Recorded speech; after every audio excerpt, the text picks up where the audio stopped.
The budget gave with one hand while taking away with the other. Taxes are increasing as the low to middle income tax offset ends. Self-managed super funds and franking credits are now under attack. Gas, fuel and livestock are being hit with additional tax as inflation drives bracket creep for personal income tax and company taxes, particularly small businesses.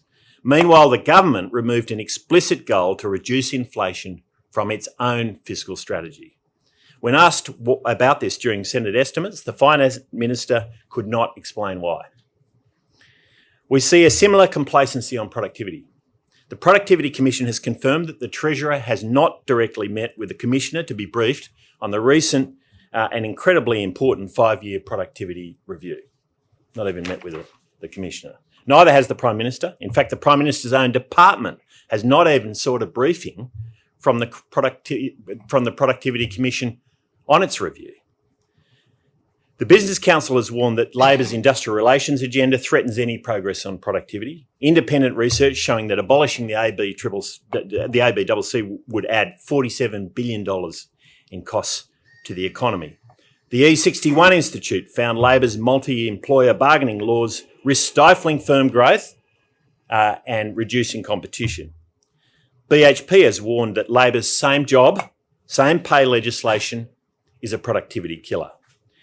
And Treasury's much vaunted employment white paper won't even consider the productivity and jobs impact of these policies. Meanwhile, CEO of gas producer Impex has warned the government's approach to the gas industry is going to substantially increase sovereign risk. The Department of Industry has granted just a single major project status in the 12 months that Labor's been in government, compared with 23 across the coalition's last term.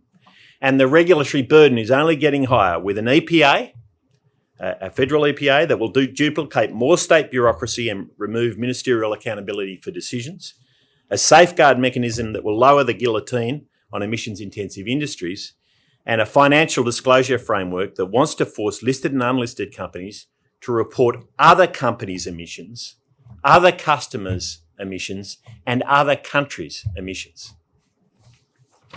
And small businesses can't be sure that the accelerated depreciation on investments they purchased a year ago will be honoured by the tax office. So what's the alternative?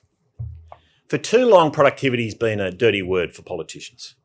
Real action on productivity is essential so the next generation can enjoy a quality of life better than ours.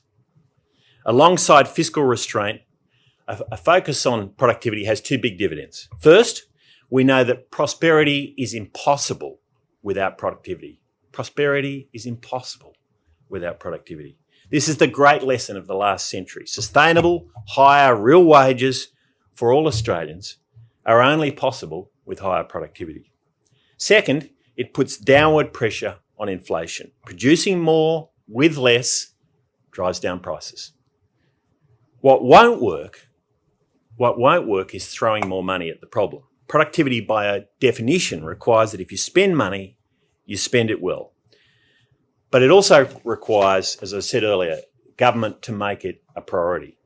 So a back-to-basics economic agenda will put fighting inflation and driving productivity at its absolute centre. Inflation, over-regulation and low productivity are aspiration killers.